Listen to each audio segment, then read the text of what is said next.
I'd like to call the meeting to order. First item up is any items from the public. Come on up, state your name for the record. Oh, My name is Al Benjamin. I'm a retired firefighter from New York City. I did 35 plus years.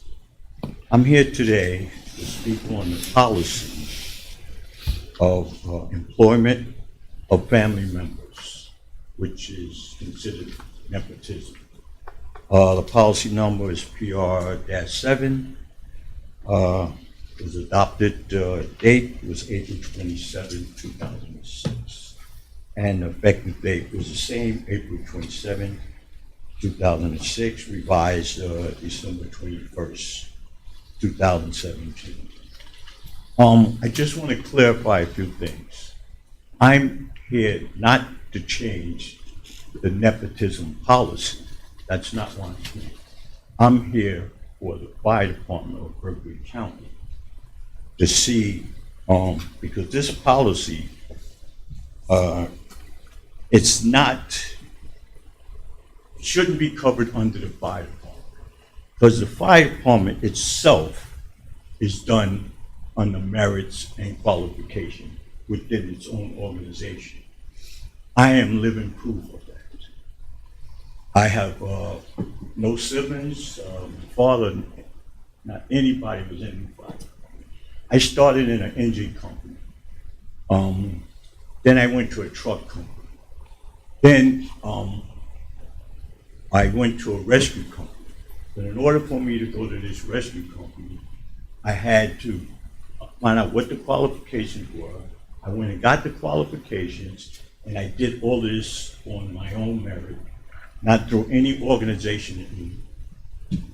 I held a lot of positions in the fire department. I don't even think we have time enough for me to talk about all of them. But I'll just give you a few. I was an EEO counselor. I did drug and alcohol counseling for the fire department. I worked for the UFA, which is the Uniform Firefighters Union.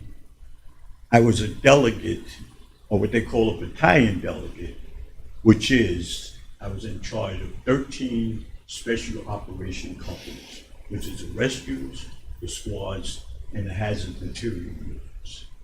So I did a lot of things. So I've been around the fire department a little while, 35 plus years. So I have a little idea about how it's working. That's why I'm looking at this policy.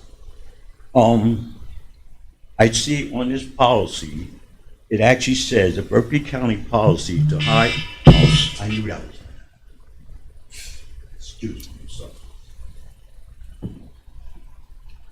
I see on this, the general policy is a Berkeley County policy to hire and promote and transfer employees on the basis of merit. That's how the fire department is run. I don't know how much you know about the fire department, but as far as I remember from the beginning of my career, that the fire department is you want me to hold it? Yeah, cut it off for me. I'm very sorry.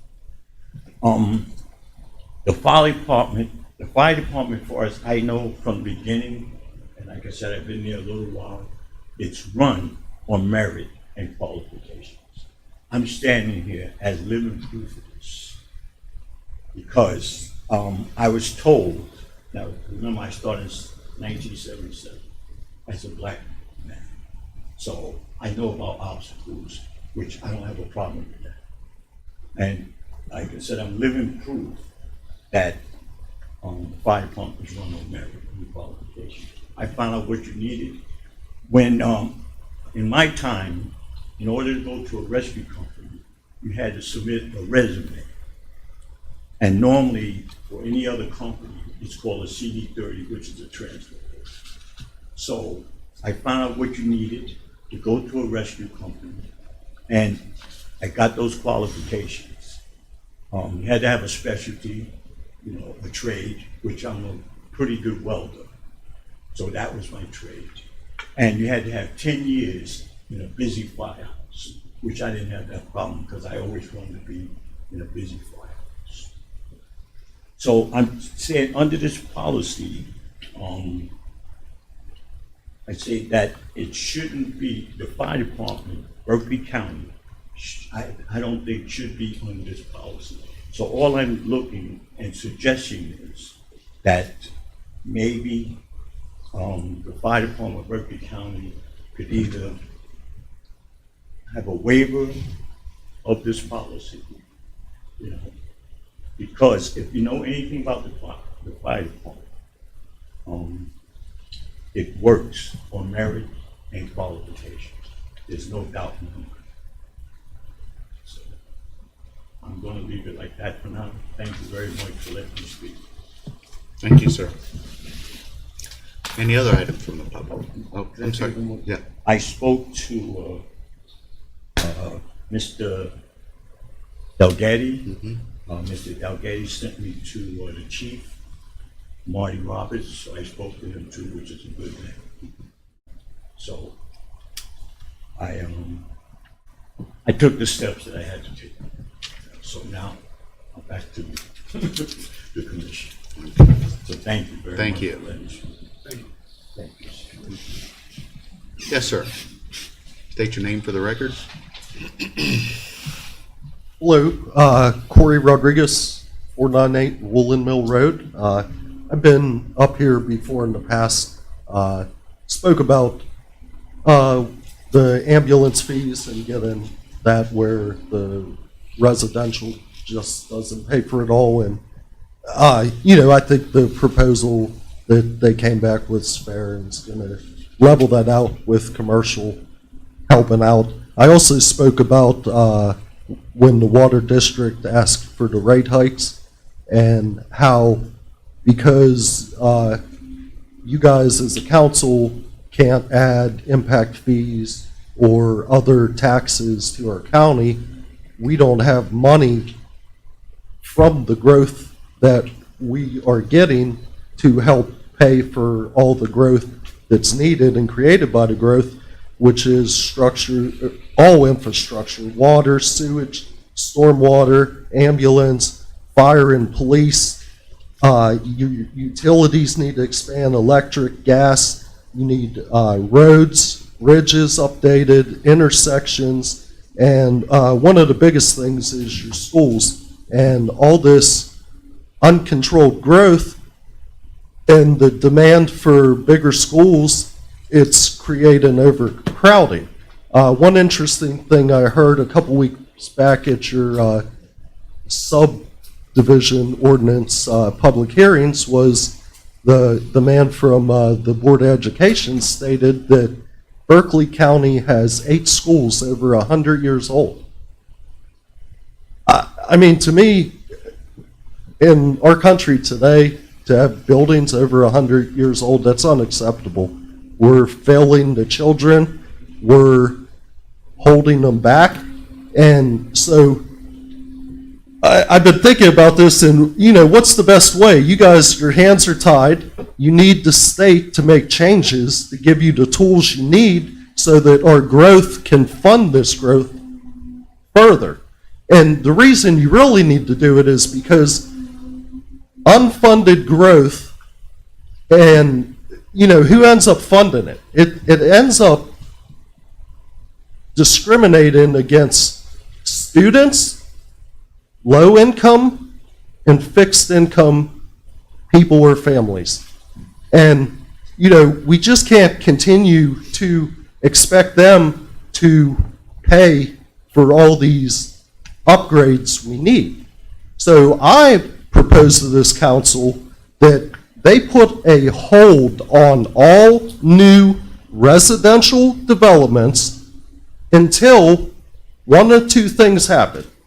The state either changes the laws to give you the ability to make the growth pay for the growth, or the developers voluntarily put impact fees into play, and then the developments can go forward. We cannot keep growing without having revenue to help pay for the growth. It is not fair to all people in Berkeley County And it's especially not fair to the students, the low income and fixed income.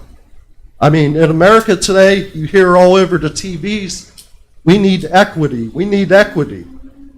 There is no equity in the way Berkeley County is growing when we're taking meals off of fixed income and low income people, and then to our students, we're overcrowding schools that are already outdated, and even some of the new schools, they're not going to be able to hold this capacity, but we have no revenue to fund it.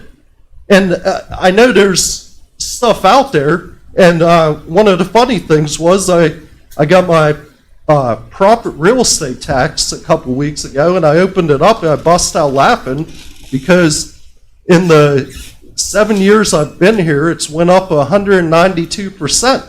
And you look at what it goes to, and 81% of what I pay goes to the schools. Well, why do schools need this money?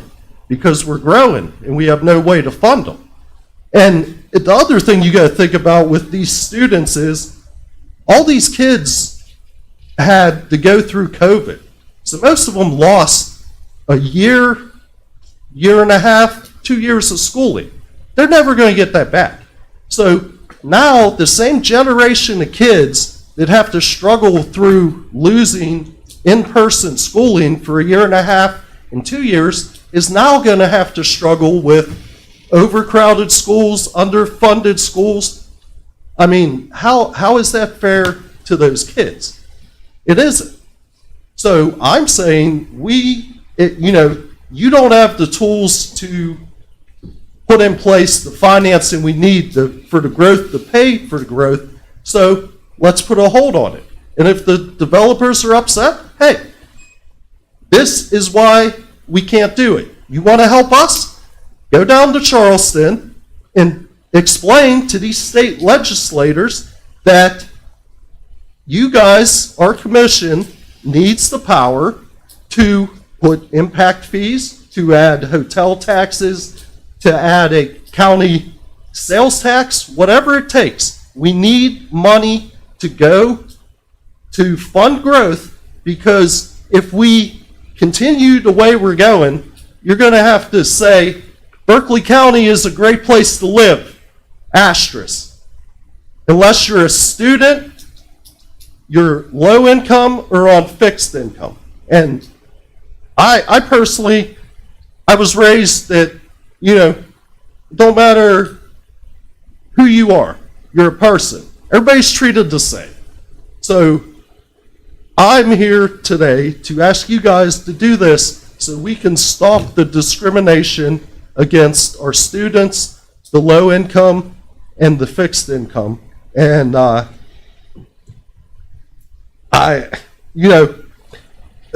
one other thing I'll add is growing up in Pittsburgh, I thought I knew the definition of perennial loser. And that's because I was a Pirates fan. I had to watch them lose for 21 straight years. But now I came to West Virginia and I do my research and I find out that I'm not a perennial loser. I'm 3/4 of the way to being a centennial loser, in the fact that West Virginia is the only state in the last 73 years to constantly decline in population. So why is that? I mean, the simplest answer is the state government, all of them, the delegates and senators, need to pull their heads out of the sand and realize when you fail for 73 years, something is wrong. Now, my opinion, they're running a 19th century government in the 21st century, and they need to update it. But we need to get the message to them, because they need to quit failing us at the state level and give every county, there's other counties out there that have the growth too, the ability to fund their growth without putting it back on the people and without hurting the people that have the least to give. I thank you guys for your time, and I hope that you'll give it consideration in the future. Thank you, Corey. Okay, any other items from the public? If not, can I have a motion to approve the agenda? Yes, sir, Mr. President. Motion to approve the agenda for Thursday, August the 10th, 2023. Okay, I have a motion to have a second. Second. Any further discussion? All those in favor say aye. Aye. Like sign opposed, motion carries. Purchase order log. Anything there for Tracy? Nope. All right. Internal budget revisions, we don't have any this week. Change in status, we have a new hire recommendation received from the Honorable Larry Hess, assessor for Thomas Everhart, as an out-of-state tag monitor with the annual salary of $36,000, effective August the 10th, 2023. Change in status received from Honorable Sheriff Nathan Harmon for Thomas Young. He is receiving a step increase. His salary will go from $110,929 to $113,144, effective June 14th, 2023. Change in status received from the Honorable Katie Delaghetti, prosecuting attorney for the following employees for salary adjustments due to extra duties effective July 1, 2023. Casey Putney, I'm sorry. Salary will go from $76,475 to $83,000. Megan Yates, salary will go from $83,297 to $89,700. And then we have a letter of retirement received from Court Security from Rebecca Winitsky, effective August 31st, 2023. Per prosecuting attorney, removal of Jarrett Allen from the payroll effective August the 11th, 2023. Summer internship has ended. And that being said, we have the approval of the minutes for July 27th. Commissioner Barnhart and Commissioner Catlett and County Commissioner Administrator Gary Wine were not present. So we'll pull those out, and do I have a motion to approve the minutes from July 27, 2023? Make a motion to approve the minutes from July 22nd, 2023. Have a motion, do I have a second? Second.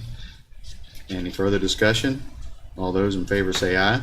Aye. Like sign opposed, motion carries. I'd like to recuse myself from that vote. You want to recuse? Myself as well. Okay, thank y'all very much.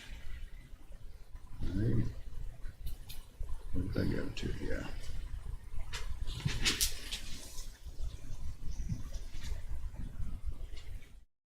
The council calendars for.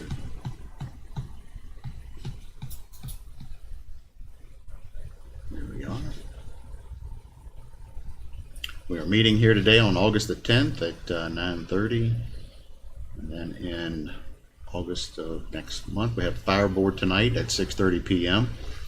On Monday, we have LEPC at 2:30, 5 p.m. We have Water District, 6 p.m. Farmland Preservation, and 6 p.m. Airport Authority. On the 15th, we have Parks and Rec at 11:30, 5 p.m. Sewer District, 6 p.m. Stormwater District.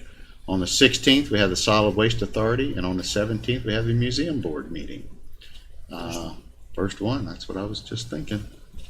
On the 14th, the Water District actually was held on the 8th, and so we're going to need for a Water District meeting on the 14th. Okay, we'll take that off then. And we're in commission calendars, so I have a motion to approve the consent agenda. So moved. Have a motion to have a second. Second. Any further discussion? All those in favor say aye. Aye. Like sign opposed, motion carries. All right, we have a correction of assessment logs and apportionment of assessment applications, deconsolidation applications, and consolidation applications. Mr. Hess. Good morning. Good morning. All that, I got all that. That's a lot. At any rate, I've got a few here this morning. We had to correct some exonerations, do some exonerations last week. First thing we have here is the taxpayer error. And I have a total of 6 of them. And the first one on here is from Cecilia Perkins, and I think she's in the audience. And we asked her if she would like to come in and talk to you this morning about this particular exoneration.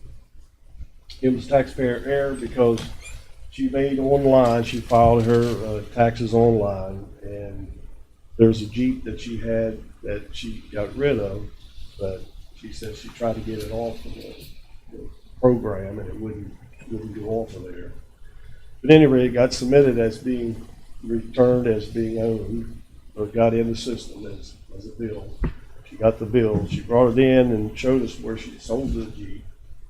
And, but as a taxpayer error, this is your all's request that I bring it to you that way.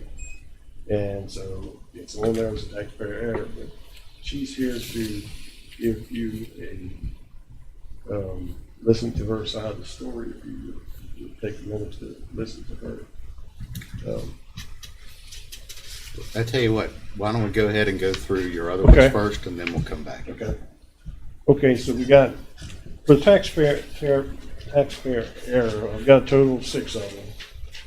For the reasons that's listed there, and they all total up to $2,701.29 for all 6 of them. All righty. So you want to hold that one out?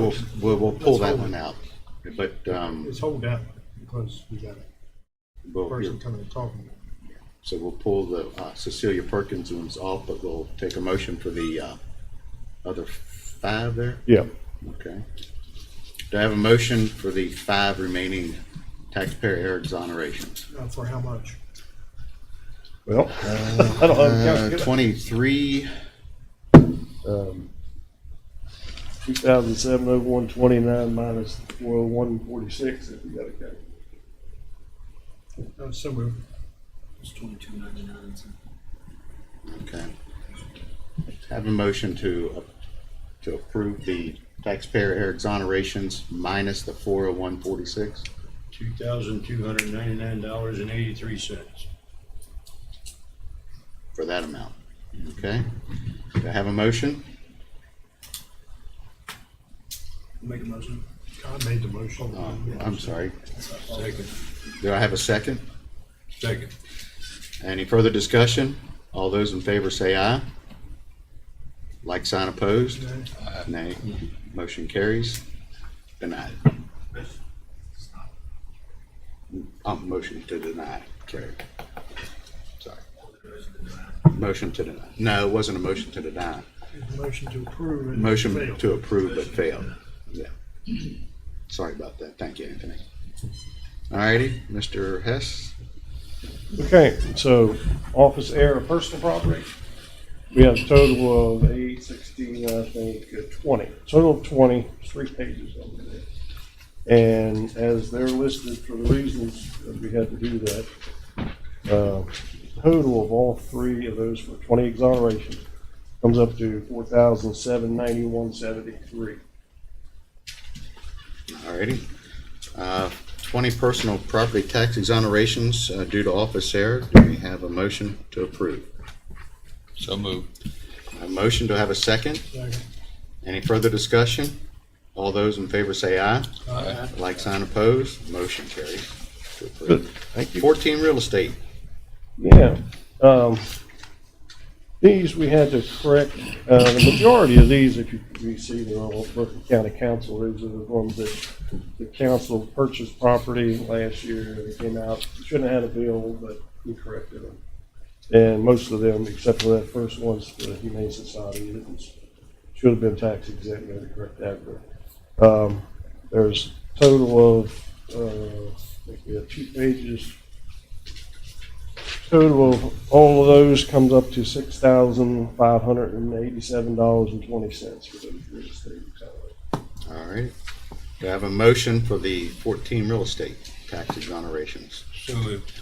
Have a motion. Do I have a second? Second. Any further discussion? All those in favor say aye. Aye. Like sign opposed, motion carries. And one apportionment of assessment of taxes per final divorce. Yes, we do. This is for Robert and Marie Gardner.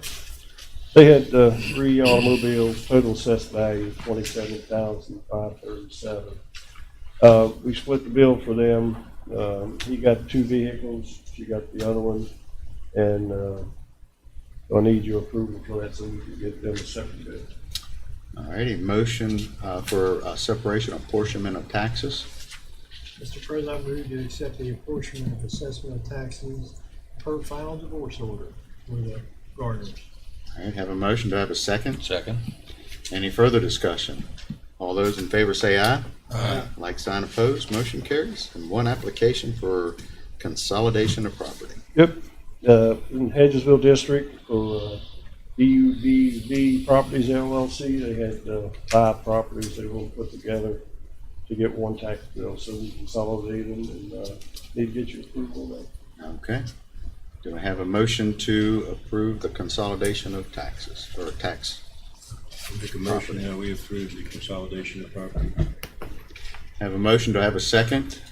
Second. Any further discussion? All those in favor say aye. Aye. Like sign opposed, motion carries. All right, we'll come back and Cecilia, I'm sorry, Perkins? What was it? Do that one now? Yeah, we'll take care of that. Come on up. Kind of.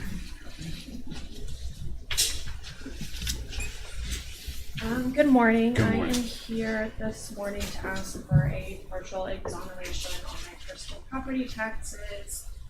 I've never officially filed the online form. I've played around with it before. I usually send them in yearly. I've never made a mistake before, and I guess it was just an error on my end. Maybe I submitted it and I didn't realize I had done that, but I always send in a paper copy with the correct with my correct personal property taxes. The clerk told me sometimes they don't always get mail and that would still be considered a taxpayer error. So I am please asking for the card that I no longer have to be taken off my personal property taxes. I kind of asked Mr. Hess, has this ever occurred, I mean, for filing online for removal? I've always come in and done mine. I mean, it's, You know how a program, if you don't put the exact letters, exact whatever in there, sometimes it won't work. Just like any other program, we had some problems with it, but she said she filled out the paper copy and brought it in, and we didn't get that. I don't know, it could have gotten lost in the mail or whatever. well, if she brought it in, it wouldn't be in the mail. It would have been in the office She there. sent it or brought it or whatever, but we don't have it. We don't have it. But,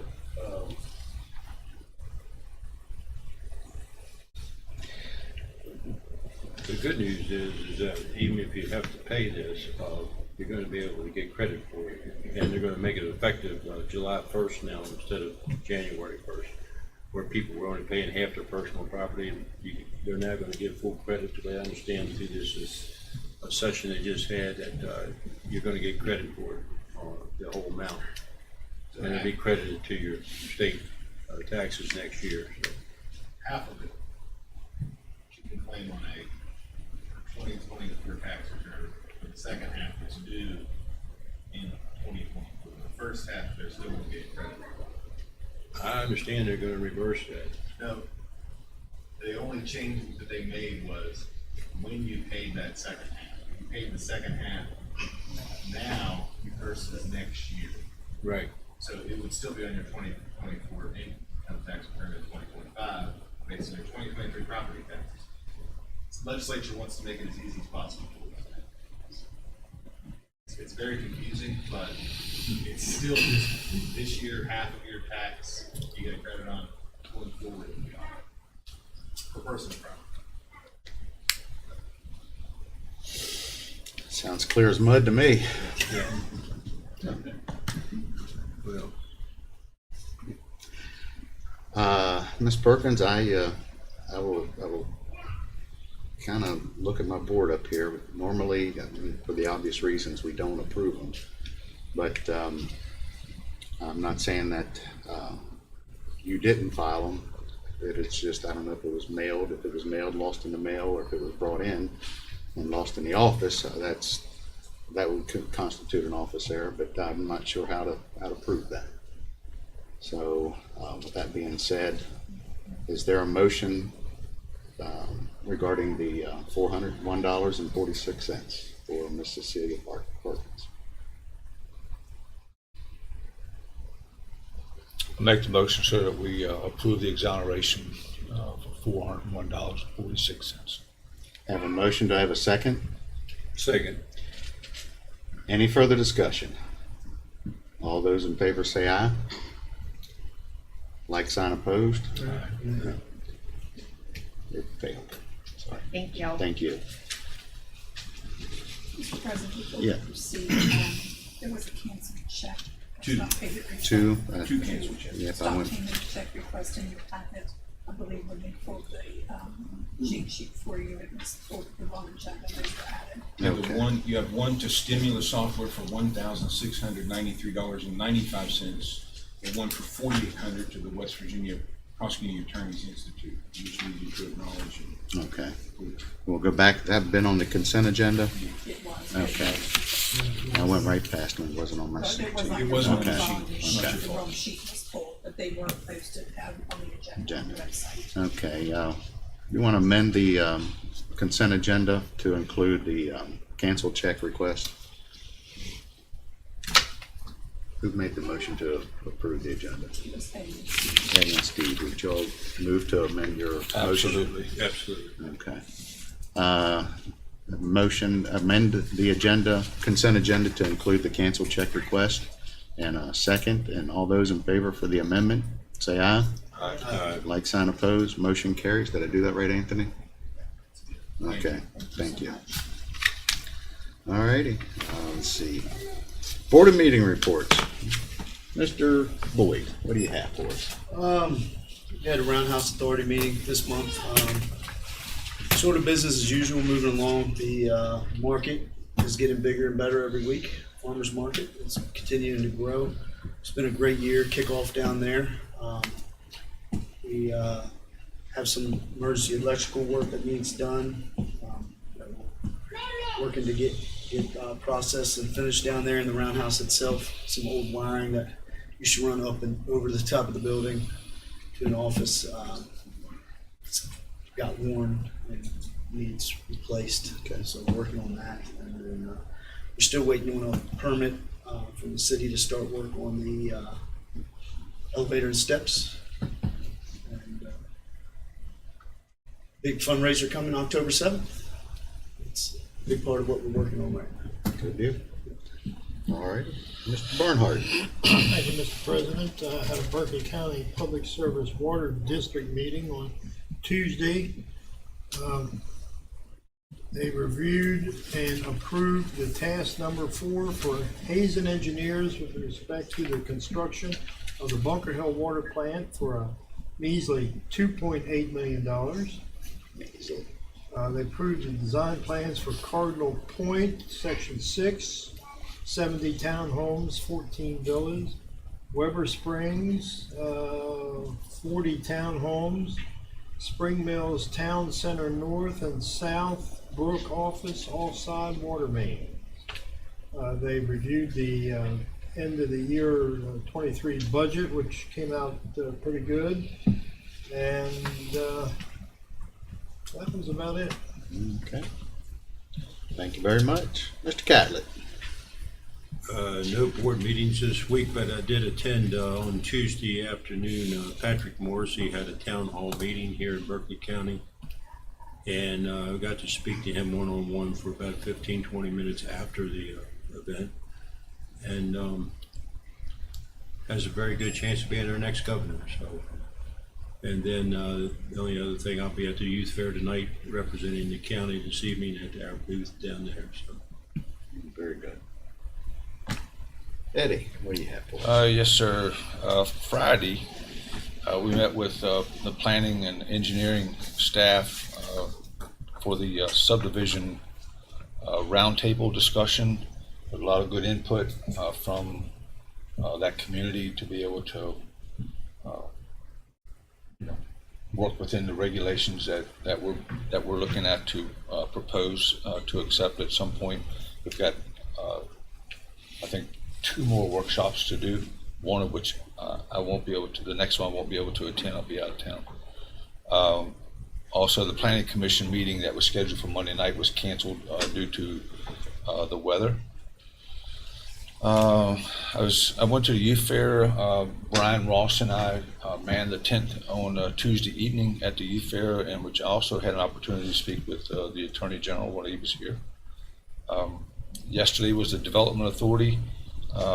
There are several possibilities within that agency for some purchases, which I can't disclose yet because they're under contract. But they're healthy. They're moving on with some different projects that will be good for us. Yesterday attended the day report construction meeting, which tomorrow they'll bring the construction trailer in, and on Monday there will be crews on site starting to lay out stuff. So that project will be moving right along here very shortly. Nancy? That's it? Alrighty, I had no boards or meetings. I did briefly go down to the youth fair last night myself. I didn't get to spend a whole lot of time there. It was pretty busy when I got there, that's for sure. So I hear that the attendance is well up this year. Yeah, and just, on a further note there, I like to be able to publicly congratulate those kids that have put the effort in all year long to get to this point where they are today, and also the parents and the grandparents that support them.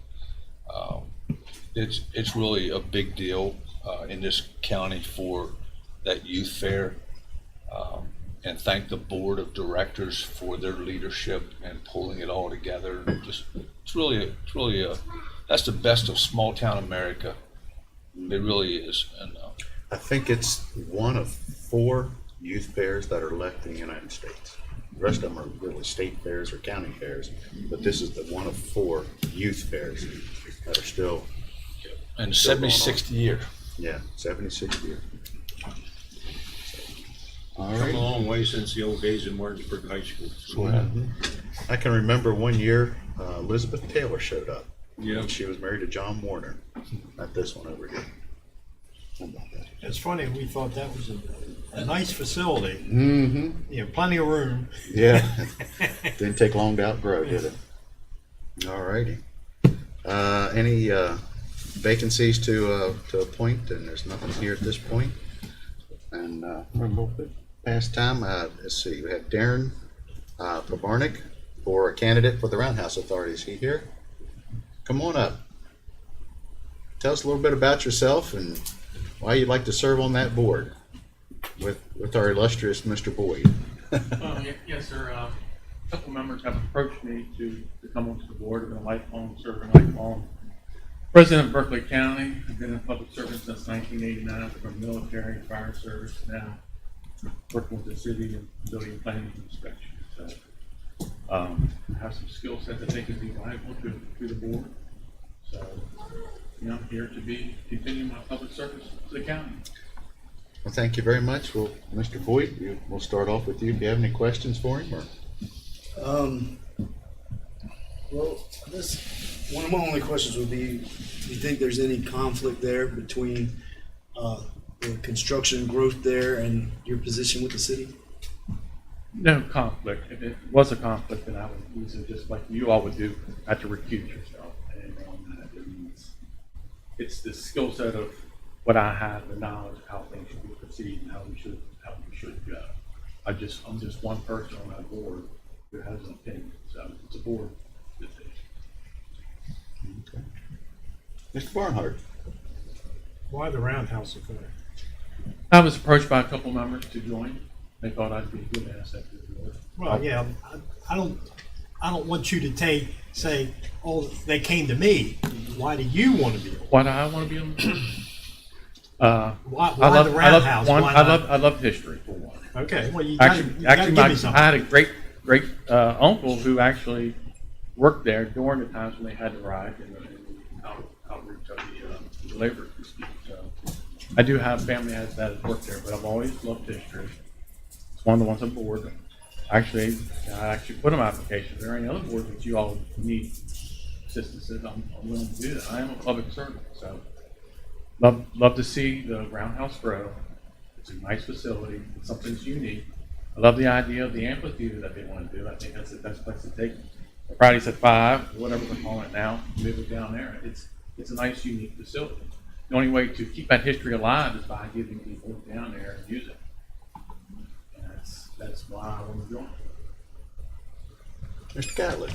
Or, I'm sorry, do you have No. Okay. Where were you a firefighter? We can take you, where did you retire? I retired from the Metropolitan Washington Airport. Worked there for 27 years. Prior to that, I worked out for the state Air National Guard for 5 years.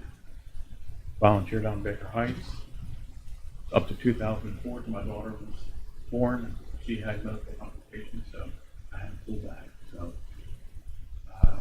multiple roles down there as well in Baker Heights.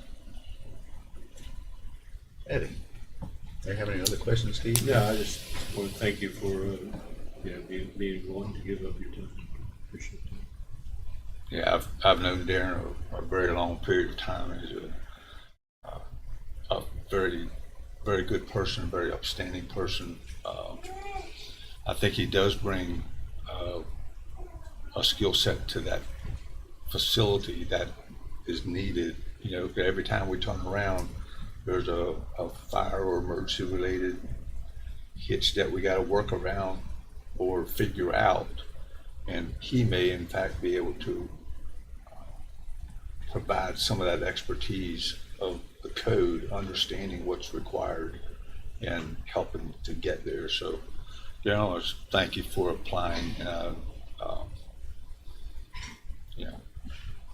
You've always been a great guy to be around. So I know the quality of person that you are, and I appreciate that. Well, first off, I want to thank you for your service and all that you've already have done for our community. And I don't have any questions right now, but is there any openings that's on the roundhouse right now? I believe we have a couple. Couple, okay. Well, we don't normally appoint today, but when the time comes, we'll most certainly get in touch with you.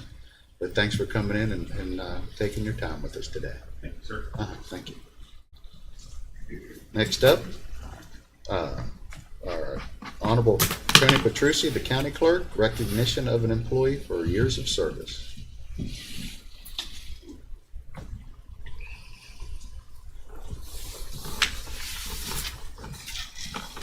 Good to see you, Thank sir.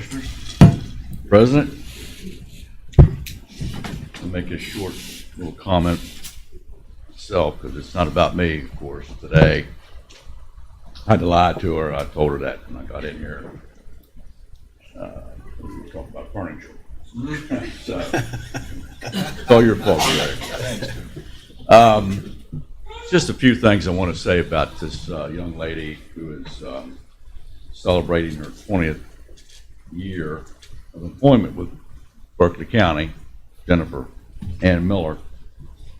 When I was elected to this office, the system was somewhat broken, but not the employees.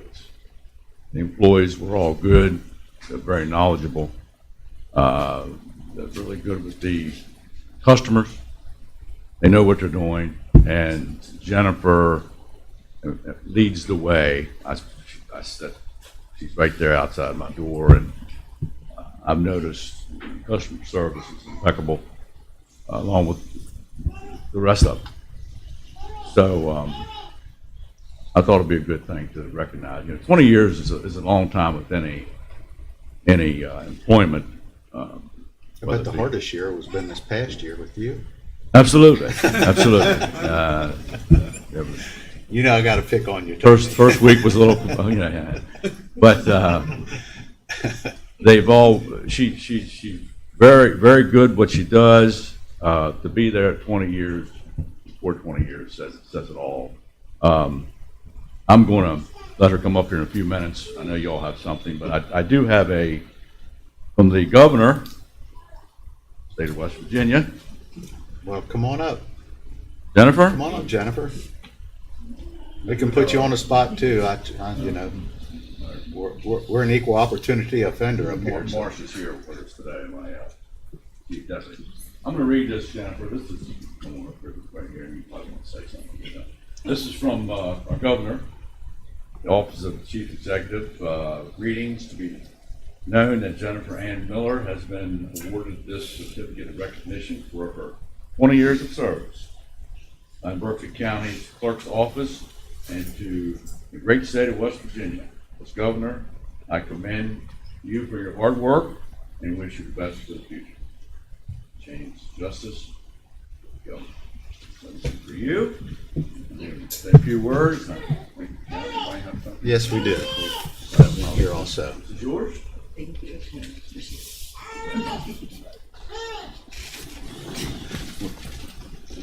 I'll say a few words and come on up here and give you this also. Jennifer, thank you so much for your service. I think we have a fan up here. Yeah, right. It's not great on the weekend. Yeah, well, come on up. You want to come on up? You know. I'm scared. But thank you, Jennifer, for your years of service to the county and to the citizens of Berkeley County. I know it's a few times that I go in there, and I'm always greeted with a smile, and even when I wasn't elected. But we want to thank you for your 20 years of service and your recognition, and I can open up the panel up here if they would like to say a few words. Anybody? Well, I can tell you that public service is everything. Yes. I've spent 40 years at the health department, and always tried to greet the clientele with a smile and a bit of wisdom, because that's what they expect, and I'm sure that's how you conducted yourself. Yes. Thank you for your years of service. Thank you. Yeah, I'd just like, thank you for your dedication and your loyalty to your job. It's not seen a whole lot of other places today. And you're a very valued employee. I'm sure that, as Clerk Petrucci mentioned, that you're an integral part of their operation and taking care of the public. So thank you. And I'd like to say one thing. I'm surprised you haven't broke him in yet, but I'm sure a little more effort. Broke him in or broke him up? But he's still in one piece. Growing up in Hedgesville, the closest family to my family was the Schickel family, and her mother and I graduated high school together and were very best of friends my whole life with her mom. And Bonnie Woodfall is actually her My aunt. aunt. So you know what an employee Bonnie Woodfall was at the county. They miss her over there, believe me. So the apple didn't fall far from the tree in her work ethic, like Bonnie had as well. And it's that Hedgesville root system that Runs deep. coming out again today. So, It's good. But congratulations. And all the times I've been in there, she's just been pleasant and helped me so many times. I appreciate it very much. Thank you. Thank you. All right. 20 years at any job is a long time. To be dedicated for that is great. And he said, when people come in, you always give them a great welcome and all that. First impressions are everything. So when people come in that building, it probably means a lot, and it means a lot to the county to have someone like that with a friendly expression when we have people coming in there. So, thank you. Thank you again. Thank Tell you what, we're going to take a quick break, get some photographs. Okay. Thank Okay, thank you. Let's take a break and get some photos.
All right, we're back in session, and next up is our county administrator, Gary Wine, 911 fee discussion. Thank you, Mr. President. Start off with that anyway. Right? Let me open it back up. As you're all aware, the business of 911 is an expensive business. You last revisited your current fee structure in 2018. In that time, on many of the counties that, all of them that have ordinances, many of them have went back and revisited and made modifications. So you're now kind of middle of the road as an average what is across the state. And as you all know, you're one of the busiest, if not the busiest, PSAP based on call volume for the people you serve. The problem we have and what we're faced with is the upgrades, the cost of doing business is growing. Your staff's growing, the cost of your staff is growing, but your revenue has been stagnant since 2018, excuse me. Basically, we're just looking for some direction. If you want us to move forward and do some studying and give you an analysis of what some options are, just to tell you where you are, you're at $5. Again, this is your landline and your VoIP services at homes and businesses. You're at $5 for line number 1 through 8, and then you're at 62 cents for any additional line above 8, so 9 and greater. And that rate is for residential or commercial. Many of the counties have modified their ordinance to include a commercial rate and a residential rate and adjusted it proportionally. You have rates as high as $9.50. You're at 5, and you have rates as low as $2. We're talking about Ritchie County. Just looking for direction. If there is an appetite for us to spend the time and do an analysis and make a recommendation, or I can tell you that the 911 fund could handle the boost for sure. The need is there. Remember your salary increases over the past 4 or 5 years. The fee wasn't proportionally increased. It's unlike property taxes and stuff like that. It sets wherever you place it. So last revisited again in 2018. I just need some direction. I don't want to spend the time and effort if the body doesn't have an appetite to pursue. What's the total budget? Total budget's just under $5 million. That's inclusive of wireless, wired, and everything else. That's total. From this fee, I'll give you that if you ask for it once we dig into it. But I think this fee generates roughly just under $2 million. And we're subsidizing? You'd subsidize out of your tax dollars The about rest? $300,000, and then you get the rest from wireless fees, from cell phones and such. I'll let Eddie speak to that a little bit, because I know right now on your wired in Berkeley County, it's all based on phone lines. Well, because everybody here knows how many of we just had a conversation. I can tell you that young Anthony doesn't have a phone line in his house. I don't either. But when you call 911, you sure do expect it to come to your house and help. There was an effort in Charleston a couple of years ago. Last year was also where you moved that billing from the phone line to the power meter, because every home has a power meter. Imagine the gain on effort if it was actually assessed at the meter for the property and not the phone line. There's a big pushback from the power company when they did that. But this is another instance where the cost of doing business in emergency services is escalating at a rate that the revenue is not keeping up. So this is preemptive. I mean, we aren't at a break point yet, but I can tell you that it's coming sooner than later. Do we have any other options other than what we're doing, or is it controlled by the state? Controlled by the state. The wireless and all of that's all controlled. This is the only revenue you have that is dedicated just to 911. Your only other option is to look at your general revenue, tax revenue, and as you went through the budget process this year, you know how much was left over at the end of that day. There isn't anything saying you can't use tax dollars to fund 911, but this fee and this ordinance was set up to handle the cost and the burden of that. Kind of similar to the evaluation fee for the assessor, that money is associated and supposed to be used wholly and solely for the reevaluation of properties. This money is, and it absolutely says and how it can and can't be used, and it's all for 911. Is there data out there that is available to figure out the residential structures that don't have landlines anymore, that's solely? And there's no data to tell you where they do or don't. We can tell you it's down 90% from what it was 15 years ago. 90%. It's gone. Yeah, you're So the when you have triple play through cable, now is that considered landline? That is a landline. That's Okay. a VoIP service. Yes. And this fee applies to that. Okay. So I'll give you here's another scenario. You talk about the growth and the industry growth. And I won't mention any names, but let's just pick a large corporation that has moved to the county. Their phones are now internet-based phones that they have on their desk. Well, their delivery of those phones may come from another state. They pay zero 911 fee, but may employ 300 people with 500 telephones and pay zero 911 fee because the phone system originates from another state, another county. So that's happening more often than not because of the change in the technology of telephony. And You that- still have to play the service. And that same applies to the, even to the residential homeowner that has a cell phone with an out-of-state number, Yep. area code number. Not, our local 911 fee is not getting those dollars either. So correct. they just kind of keep chipping away at those fees that should be going to the 911 center in Berkeley County. Yeah, so if you have a 540, you have a 310, a 240, and you live in Berkeley County, which drive right across and buy your phone and get a phone in a different exchange or different area code, You're paying your 911 fees there. that's right. They don't get collected, and it's lots and lots. You deal text with people all the time. They're your next door neighbors, and they don't have a 3 or 4 cell phone. You're not getting a fee. So Dealing one right now in Wisconsin, local guy. there you go. So, not that there's anything wrong with that. I mean, now No, the prepaid cell phones. It's you can just, pick your number. yeah. Well, a lot of people don't want to change their number from the original because they've had it for years and years and years. And it doesn't penalize you down long distance because it's free. So, Is there a way to track it by their billing and their address? not by the law, it's based on where the. But that would have to change through who? That's legislature. That's Just state by state, or is that a federal? no idea, HE. I'd have to look in. I don't know. So you're suggesting maybe raising both the wireless and the landline? You can only, we're only talking about landlines, which includes the ones provided from like Comcast VoIP. The wireless is controlled at the state level. The state level, we have no say. This is only wired in internet-based phones. And the fee, so what I'm asking is, would you like for us, I mean, obviously Jim would need to be involved, but would you like to see some options on raising it? I would recommend at a minimum, you look at a commercial and residential structure.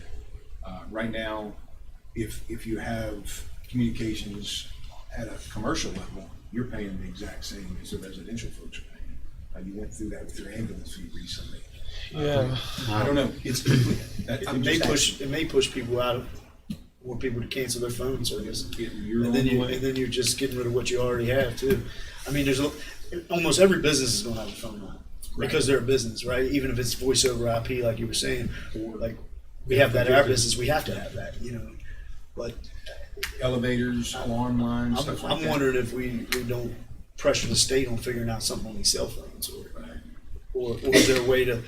If we get this fiber optic thing throughout the whole county, is there any way to impose it on that usage? If they have phones on it. Remember, this is tied directly to phones, to You phone can do it on service. internet. You can do it on internet phones, you do, the VoIP provided phones, that you already do, that's Well, I part of mean, his fee. if somebody just chooses to have internet only, we can't assess a fee unless the state changes. Yeah, it's a completely different structure. Because it was a state that was pushing for the electric box thing. Yeah, well, no, it was the county's No, asking. counties It were. was the county, it was actually through the 911 Association of West, they were unified in asking, but boy, they had some serious pushback from their particular constituents in different counties. They fought hard.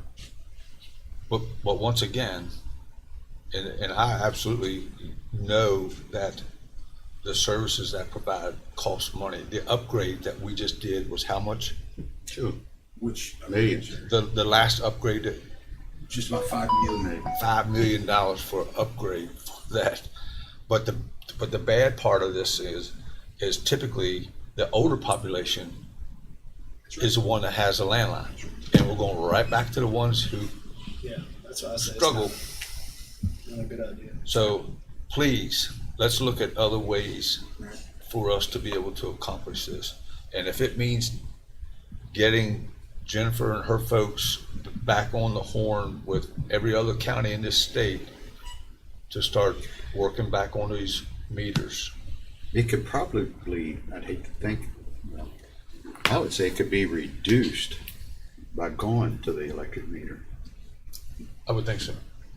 I mean, for the amount of electric And meters that's the versus intent. land, yeah. And that was the position of the commission or council at that point was, you know, if we can make this happen, we don't need 5. Yeah. You know, if it's proportionate across the county and it's hitting 120,000 electric meters, obviously we don't need $5. Right. We need 75 cents or whatever the math would be. Right. So the moral to the story is your cost of doing business in the 911 center goes up and your funding for that same service has been flat since 2018. Or it goes Or down. We're reducing. going down because of services being Right, canceled. right. So you don't have any authority or any kind of control in the wireless piece. That's done and set, public service commission involved, it's all distributed, it's done, that's law. The only way you have, short of taking property tax dollars that are general revenue and applying back to 911 or modify this. Right. There's no ask here for any other than just some direction. Would you like us to explore options and come back and have a really deep discussion? Absolutely. I don't think we have any choice but to look for options. If we would add something to say the power boxes, would it come off the telephones? Would they now be being paid double? No, it would No, come off. have to come Just off the move phone. it. You wouldn't move it. And you had to fight there from the power company. They didn't want that administrative cost of having to do the fees, but that comes off the top. They get paid for that service. There's a tariff involved. So if you move it from the telephone providers to the power providers, they get compensated for that. It doesn't cost them anything, but it's effort. It's a line item, or it's a designated They take it spot off on the top. bill, You yeah. don't see it. Fuel costs and everything else. Yeah. Okay. But they gotta read the meter anyway. Yeah. And when it comes to communications, that's a way to guarantee, because the call, most of the calls, now you get some calls that are alongside of a road, but the majority of your calls are at a A physical location. location. Yeah. Right? So And we have the power within to raise that fee ourselves it's on landlines that we do. And but we could also supplement that if we were able to get the sales tax addition, right? good. Part of your discussions with the 1% sales tax did include communications. It was a factor with both fire, law, and communications. They were all included in that calculation. There's a lot of calls on the highway. A lot. Okay, so we'll Move move forward, and come back to you with some options. And we'll have that discussion on the next item on the agenda too. I just have one more question. So if to get to on the power meters, electric meters, would that have to be approved through the state office? So that's something that And go through the we'd legislature. have to work through the legislature for sure. And that was one of your topics, I'm not sure it was last year, but that was a topic that you had on your priorities that you sent to Charleston. I wonder if any other state has, done it off electric meters. But the days, you used to exist wholly and solely on the fee on landlines, right? Wireless was nothing, right? Right. When you went, Paula will remember when you went through all of your phase changes on delivery of addressing across the cellular stuff.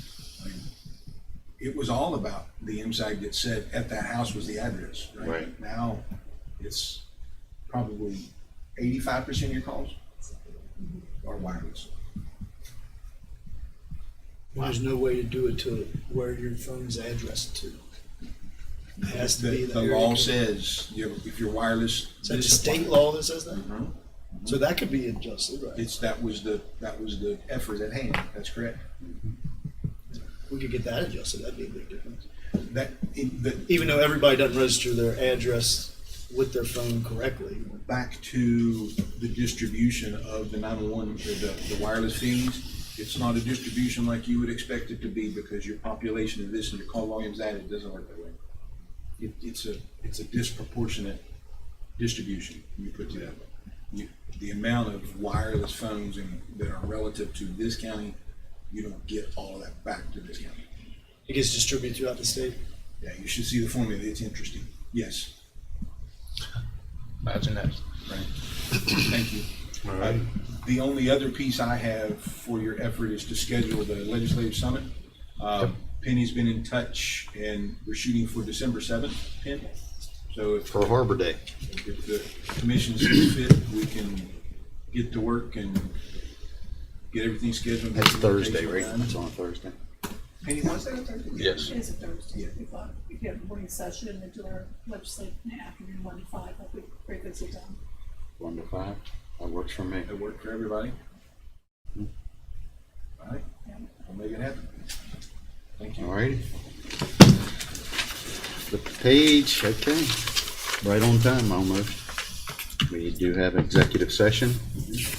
All righty. So, any items from the public before we go into executive session?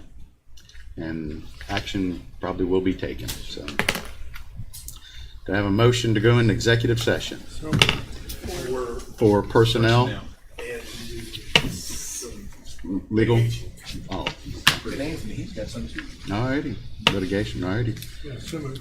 I have a motion to have a second, or we're just in executive session? Thank you. Second. Second on Steve. We are in executive session.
Alrighty. We're out of executive session. No action to be taken at this time. Mr. Barnhart, Well, thank you, Mr. President. I would like to recess. we are in recess. See y'all at the fair.